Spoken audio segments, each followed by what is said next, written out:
न केवलं मे भवतस्य राजन् न केवलं मे भवतस्य राजन् न केवलं मे भवतस्य राजन्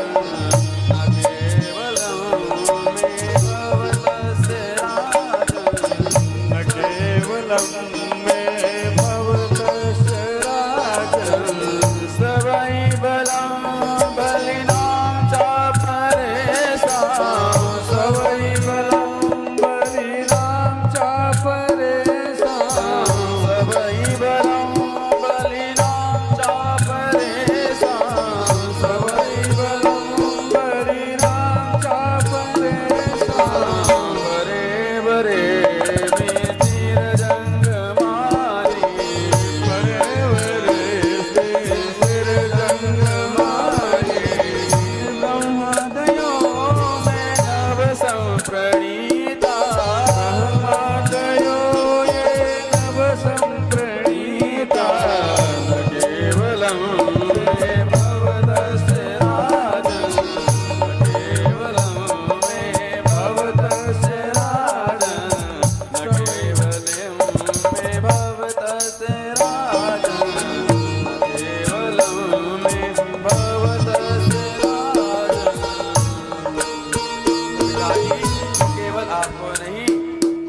जिन ब्रह्मा जी का बल का अभिमान है, हमारे परमात्मा तो ब्रह्मा जी को भी बल देने वाले हैं और हमारे परमात्मा का दिया हुआ बल ही ब्रह्मा जी से बलवान हुए हैं और वही बल आपको प्राप्त है। देखिए, आपने त्रैलोक पर विजय प्राप्त कर लिए, परंतु अभी तक आपने क्रोध पर विजय नहीं प्राप्त किया है।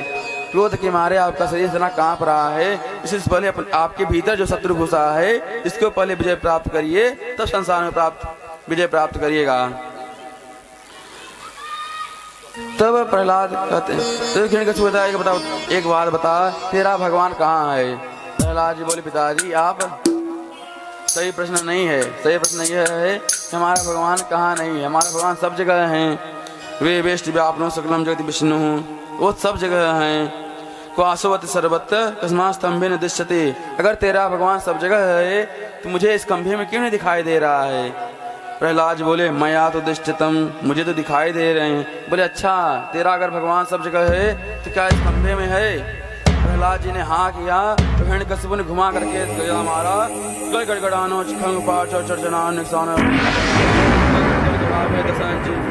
चितवस रोज मानो जन अंग जात खानो है। खंभा फट गया और उससे भगवान नर नृसिंह के रूप में प्रकट हुए।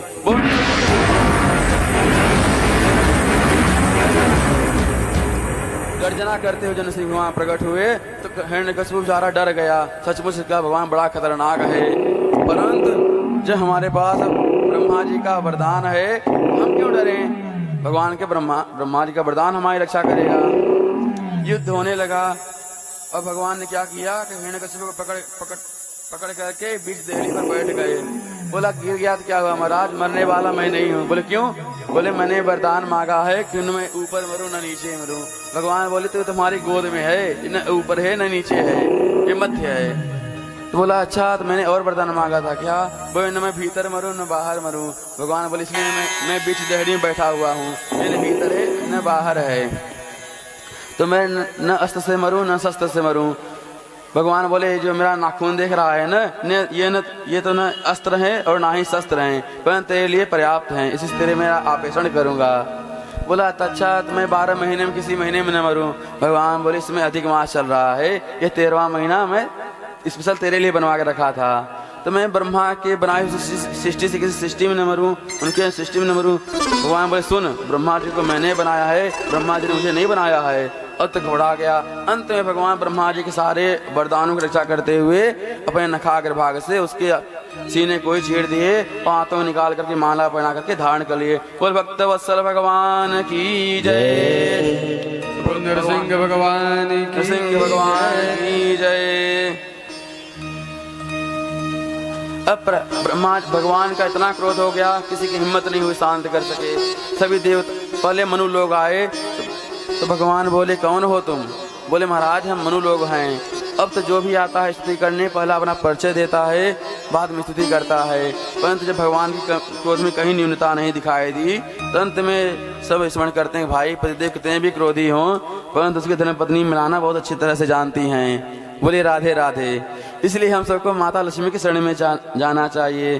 तो समस्त देवता मिलकर के माता लक्ष्मी की शरण में गए। बोले माता जी, आज आपके स्वामी बड़े क्रोध में हैं, उनके क्रोध को शांत करने में किसी की सामर्थ्य नहीं हो रही है, उनके क्रोध को केवल आप ही शांत कर सकती हैं। लक्ष्मी जी बोली, अरे मेरे स्वामी तो बड़े शांत हैं, वो तो शांताकारम भुजग शयनम, वो तो शांत हैं, सर्प पर शयन करते हैं। देवता बोले माता जी, आज आपके कांत कहीं शांत दिखाई नहीं दे रहे हैं। बोले अच्छा, अधिष्ठान सूर्यपुत्रात। तब माता लक्ष्मी क्या करती, अपना दिव्य श्रृंगार करके छमछम करती हुई आरती की थाली लेकर के नरसिंह भगवान के पास आई। तो नरसिंह भगवान ने जो दहाड़ लगाई, लक्ष्मी मैया जी थाली फेंक करके सीधे भाग गईं। अब जब माता लक्ष्मी भी चली गईं, तब बोले बताओ भगवान के क्रोध को कैसे शांत किया जाए। तब अंत में सबका ध्यान प्रहलाद जी की ओर गया। जो प्रहलाद बेचारे हाथ जोड़े हुए किनारे खड़े हुए हैं। अब भगवान ने जो ही कहते हैं, भगवान जो ही प्रहलाद जी भगवान को प्रणाम करते हैं, तो भगवान का जो क्रोध था वह कपूर की तरह पिघलता हुआ चला गया। स्वपाद मूले पतितं तमर्भकं विलोक्य देव कृपया परिप्लुत उत्थाप्य तच्छेण ददात् कराम्बुजं कालाहि विस्त्रस्तधियां कृताभयम्।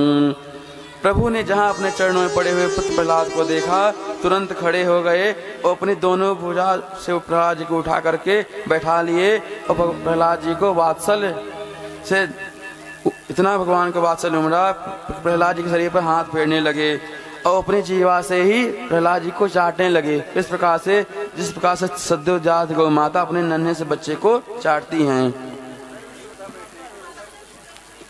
भगवान कहते हैं प्रहलाद, तुम्हारे अंग प्रत्यंग इतने सुकुमोल हैं, इतने कोमल हैं कि इनको छूने में भी डर लग रहा है। और ऐसे कोमल शरीर पर दुष्ट ने तुम्हारे इतना कष्ट दिया, इतना पीड़ा दिया। इसलिए बेटा, कोई मेरे नाम लेने के कारण कष्ट पाया हो, ये आज से पहले कभी नहीं हुआ।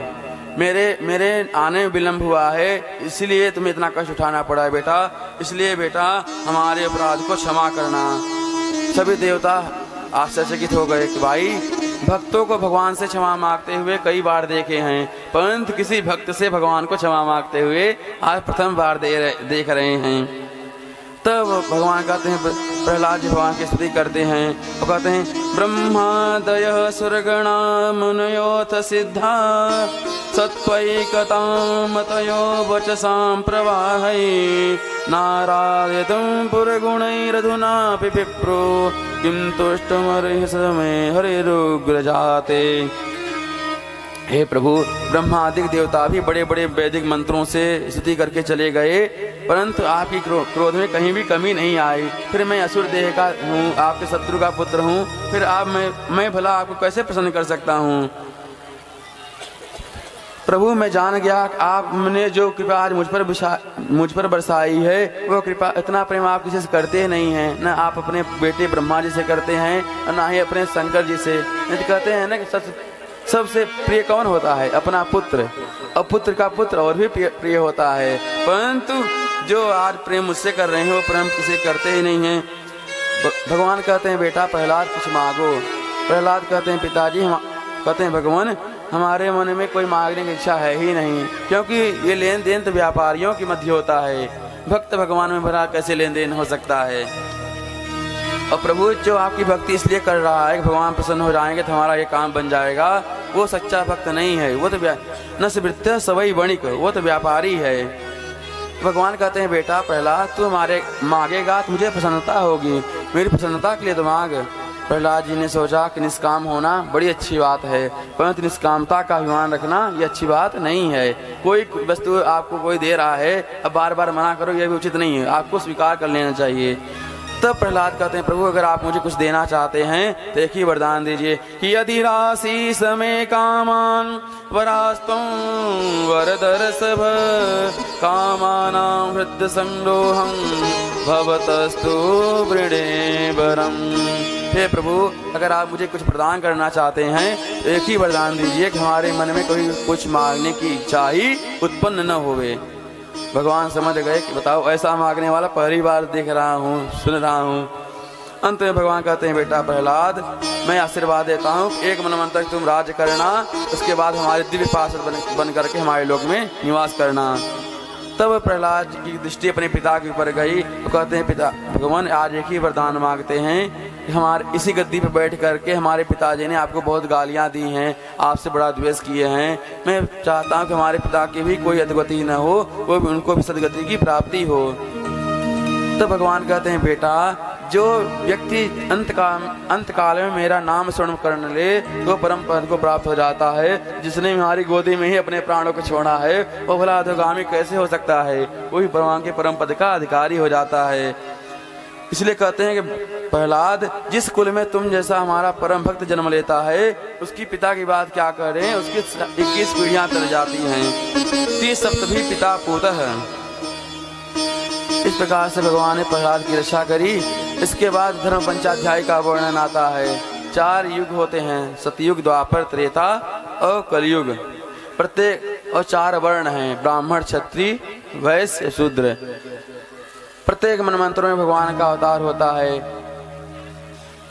कलयुग की आयु बहुत बड़ी है। कहते हैं एक मनमंत्र होता है 72 चतुर्युगी। जब 72वां चारों युग व्यतीत हो जाएं तब जाकर के एक मनमंत्र होता है। प्रत्येक मनमंत्र में भगवान का अवतार होता है। एक मनमंत्र में भगवान ने ग्राह से व्यथित गज का उद्धार किया, उसके लिए भगवान हरि रूप धारण किए। भगवान ने क्या किया, ग्राह का जो मुख था उसको सुदर्शन चक्र से फाड़ दिए और गजराज को बचा लिए। तो कहते हैं, बताइए पुकारा और उद्धार पहले किसी और का ही हुआ, क्योंकि ग्राह तो भगवान को पुकारने गया ही नहीं था, पुकारा था गजराज। तो मानो भगवान कहना चाहते हैं कि जिन्होंने मेरा चरण पकड़ लिए हैं तो उनका उद्धार तो हो ही जाएगा, परंतु मैं सबसे पहले उनका उद्धार कहता हूँ जो हमारे भक्तों के चरण से जुड़े रहते हैं। भक्त वत्सल भगवान की जय। एक अवतार में भगवान ने समुद्र मंथन करा करके देवताओं को अमृत पिलाया। उस अवतार में भगवान के 4 समुद्र मंथन में भगवान के 4 अवतार हुए। पहला अवतार हुआ भगवान का कच्छप अवतार, दूसरा अवतार हुआ भगवान का मोहिनी अवतार, तीसरा अवतार भगवान का हुआ धन्वंतरी अवतार में भगवान आए। भक्त वत्सल भगवान की जय। समुद्र मंथन किया गया, परंतु कहते हैं कि समुद्र मंथन के लिए समुद्र कहते हैं कोई दही का मंथन थोड़ी था, इतना बड़ा क्षीर सागर का मंथन करना था, तो कैसे हो पाएगा। भगवान कहते हैं कि जिस प्रकार से संधि करो अपने काम को बनाने के लिए, अगर शत्रु से भी राम राम करनी चाहिए तो विवेकी पुरुष को कर लेना चाहिए। अरहिप संदेहा सचिकार्याथ गौरवात। तब देवता लोग दैत्यों के पास आए, बोले बड़े भैया राम राम। देवता लोग बोले बताओ, दैत्य सोचे कि भाई देवता क्यों आए हुए हैं, कैसे आना हुआ। इस समय देवताओं के हाथ में कोई अस्त्र नहीं था, इसीलिए दैत्य घबराए नहीं। बोले कि कैसे आना हुआ, बोले भैया हम सब एक ही बाप के बेटा हैं, हम भाई भाई हैं, आपस में लड़ते भिड़ते रहते हैं, इससे बढ़िया क्या होगा, क्यों न हो कि हम दोनों समुद्र मंथन करें, समुद्र मंथन करके जो अमृत मिलेगा उसको पान कर लेंगे, कितने भी लाठी डंडे बजने दो, मरने वाले नहीं हैं। बोले ठीक है समुद्र मंथन होगा, परंतु बंटवारे में कोई कंजूसी मत करना। बोले ठीक है समुद्र मंथन प्रारंभ करने के। बोले जाओ पहले वासुकी नाग को रस्सी बनाओ, मंदराचल पर्वत को मथानी बनाओ, तब मंथन प्रारंभ करो। वासुकी नाग भी आ गया और भगवान क्या किए, एक हाथ से ही समुद्र पर्वत को लेकर के आ गए। भगवान ने सोचा कि जो पूंछ की ओर लग जाएंगे वो बच जाएंगे, और जो वासुकी नाग के मुख की तरफ लगेंगे वो बेचारे जलकर भस्म हो जाएंगे। तो भगवान ने क्या किया, भगवान कहते हैं कि देखो भाई देवताओं, तुम श्रेष्ठ हो, देवता हो, इसलिए वासुकी नाग के मुख तरफ तुम लगना, और दैत्यों से कहा जाओ तुम पूंछ की तरफ लग जाओ। दैत्य बोले अच्छा तो क्या हम कुछ गिरे खानदान के हैं क्या, हम ही बड़े पराक्रमी हैं, अरे हम मुक्त तरफ केवल हम लगेंगे। भगवान बोले ठीक है, तुम ही बड़े बाप के बेटा बने रहो, और सारे दैत्य वासुकी नाग के मुख तरफ लग गए और देवता लोग पूंछ तरफ लग गए। समुद्र मंथन प्रारंभ हो गया, और जैसे समुद्र मंथन प्रारंभ हुआ तो सबसे पहले हलाहल विष निकला। उस विष को देख करके सारे देवता घबरा गए और भोलेनाथ के पास गए। देव देव महादेव भूतात्मन भूत भावन त्राहि न शरणापन्न त्रैलोक्य दहनाद्विषा त्रैलोक्य दहनाद्विषात्। हे भोलेनाथ, त्रैलोक्य को दग्ध करने वाले इस कालकूट विष से हमारी रक्षा कीजिए। वहीं पे माता पार्वती बैठी थी। भोलेनाथ कहते हैं कि बताइए देवी क्या करना चाहिए। अब कौन पतिव्रता? बोले राधे राधे, बोले वृंदावन बिहारी लाल की जय। पार्वती जी कहती हैं भोलेनाथ वही करो जिसमें सबका कल्याण हो। भोलेनाथ बोले अच्छा, इसका मतलब हम विष पी लें? बोले ये मैं नहीं कहूंगी भाई, कौन स्त्री होगी जो अपने पति से कहे तुम विष पी जाओ। परंतु माता पार्वती जानती थी भोलेनाथ कौन है, उनके महत्व को जानती थी, तो कहती प्रभु आप वही करिए जिसमें सबका कल्याण हो। भोलेनाथ बोले देवी सबका कल्याण इसी में है कि हम अकेले ही विषपान कर लें। और भोलेनाथ क्या करते हैं? ततः करतलीकृत्य व्यापिहालाहलं विषं अभक्षयन् महादेव कृपया भूत भावन कृपया भूत भावन। भोलेनाथ ने अंजलि बांध करके पूरा विष को पी गए। पिए ने केवल मुख में रख लिए। फिर भोलेनाथ को याद आ गया कि हमारे हृदय में जो राम जी हैं कहीं उनको कष्ट न हो, अगर वमन कर दिया त्रैलोक जलकर भस्म हो जाएगा। तो उन्होंने क्या किया? भोलेनाथ ने राम नाम का सहारा लिया। रा कहते हैं मुंह का ढक्कन खुल जाता है, अमा कहते हैं मुंह का ढक्कन बंद हो जाता है।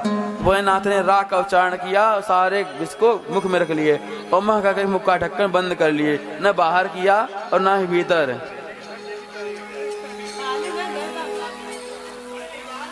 किया, और राम नाम के भीतर ही सारे विष को बचा के रख लिए। अब जब समुद्र मंथन हुआ तो फिर कौस्तुभ बड़ी निकली, भगवान नारायण ने कंठ में लिया। उच्चैःश्रवा घोड़ा निकला, बलि ने लिया। ऐरावत हाथी निकली तो उसको इंद्र ने लिया। कल्पवृक्ष निकला, देवताओं ने स्वर्ग में स्थापित किया। अब की बार वारुणी देवी निकली, उसको दैत्यों ने लिया। अब की बार जो समुद्र मंथन हुआ, ततश्चाविर्भू साक्षात् क्षीरमा भगवत परा। अब जब दोबारा समुद्र मंथन हुआ, अब की बात माता लक्ष्मी प्रकट हो गई। वो लक्ष्मी मैया की जय। ऐसा कौन है जो लक्ष्मी न चाहता हो? लक्ष्मी न चाहता हो। इसलिए जब लक्ष्मी जी प्रकट हो गई तो लक्ष्मी जी को रूप देकर के सब बेचारे व्यामोहित हो गए। पहले तो सभी ने कहा कि भाई इनकी जो इच्छा हो सो करेंगी, इनका जिनके मन होगा उनको वरमाला डाल देंगी। सब लाइन लगा करके बैठ गए। एक तरफ देवता बैठ गए, एक तरफ दैत्य बन गए, एक तरफ सभी महात्मा बैठ गए। सबसे पहले लक्ष्मी जी महात्माओं की मध्य में गई, वहाँ दुर्वासा मुनि बैठे थे। लक्ष्मी जी कहती हैं कि ये बड़े तपस्वी हैं, परंतु इनका जो रूप है वो शुभ नहीं है, बहुत क्रोधी हैं, और वैसे क्रोधी बाबा से दूर ही रहना चाहिए। और आगे बढ़ी तो भगवान भोलेनाथ बैठे हुए थे, चमीटा गाड़े हुए। तो माता लक्ष्मी सोचती है कि इनका स्वरूप बड़ा गौर वर्ण है, परंतु इनका जो सजावट है अमंगल है, इसलिए उनको भी फैल कर दी। अंत में भगवान नारायण के पास गई, घंटों भर मां लिए खड़ी रही, परंतु भगवान नारायण देखना तो दूर, उनकी तरफ एक तरफ नजर बना के देखा भी नहीं। तब माता लक्ष्मी सोचती है बताओ हम उनके सामने घंटे भर से खड़ी हैं, हमारी तरफ देख ही नहीं रहे हैं। अंत में चलो ये भी उनकी माता लक्ष्मी को गुणहीन दिखाई पड़ा, तो उन्होंने अपना जो वरमाला था वो भगवान नारायण के कंठ में डाल दी। वो लक्ष्मी नारायण भगवान की जय। अब जब समुद्र मंथन हुआ तब की बार धर्मंतरी भगवान साक्षात धर्मंतरी भगवान प्रकट हो गए अमृत कलश लेकर के। देवता दैत्य तुरंत आगे बढ़े और अमृत का जो कलश था उसको छीन लिए। अब देवता बेचारे मुख देखते रह गए। भगवान बोले चिंता मत करो, हम अपनी माया से अमृत तुम ही पियोगे। भगवान कहते हैं ठीक है। भगवान कहते हैं एक क्या करिए, एक सुंदर सी छोरी का रूप बना करके प्रकट हो गए। बोल मोहिनी भगवान की जय। भगवान कहते हैं कि एक तरफ देवता बन बैठ जाओ, एक तरफ दैत्य बैठ जाओ और अमृत बांटना मैं प्रारंभ करूंगी। भगवान क्या करते हैं, देवताओं को अमृत पिलाते चले गए और दैत्यों की ओर मुस्कुराते चले गए। और दैत्य सब मोहिनी भगवान की मुस्कान पे लट्टू बने रहे, सारा अमृत खाली हो गया। तब पता इतने में क्या हुआ, स्वरभानु नाम का जो दैत्य था उसको शंका हो गई, लगता है कुछ यहाँ पे विभाजन होने वाला है, कुछ हमारे साथ छल कपट होने वाला है। वो सूर्य चंद्रमा दोनों के मध्य में जाकर के बैठ गया। मुनि भगवान ने उनको भी अमृत पिला दिया। इतने में देवता कहते महाराज ये नकली देवता है। तो मोहिनी भगवान ने तुरंत अपने सुदर्शन चक्र से उसके सिर को काट दिया, परंतु अमृत को गटक गया था इसलिए मरा ही नहीं, उसके 2 भाग हो गए जो राहु केतु के रूप में बदल गया। और उसके बाद ततः देवासुरो नाम रण परम दारुण। इसके बाद देवासुर संग्राम हुआ। उस देवासुर संग्राम में देवता लोग इतने पराक्रमी हो गए थे अमृत पान करके, सारे दैत्य मर गए। तब शुक्राचार्य जी ने संजीवनी मंत्र के द्वारा सारे दैत्यों को पुनः जीवित कर दिए। अब की बार शुक्राचार्य जी ने दैत्यों से यज्ञ कराना प्रारंभ कर दिए और उन्होंने ब्राह्मणों ने तेजोमय रथ का निरूप दे दिया, जिस रथ पर जब तक बलि बैठे रहेंगे सारे देवता मिलकर के उनको परास्त नहीं कर सकेंगे। अब शुक्राचार्य कहते हैं कि बलि अब एक काम और कर लो, ये जो विष्णु है ना वो ब्राह्मणों का परम भक्त है, अगर ब्राह्मण तुम्हारे पक्ष में हो जाएंगे तो विष्णु तुम्हारा कुछ नहीं बिगाड़ पाएगा। और कहते हैं ब्राह्मण को प्रसन्न करने में समय कितना लगता है, बढ़िया चकाचक भोजन करा दो, बढ़िया लिफाफा पकड़ा दो, मूर्ति दक्षिणा दे करके ब्राह्मण देवता प्रसन्न हो जाते हैं।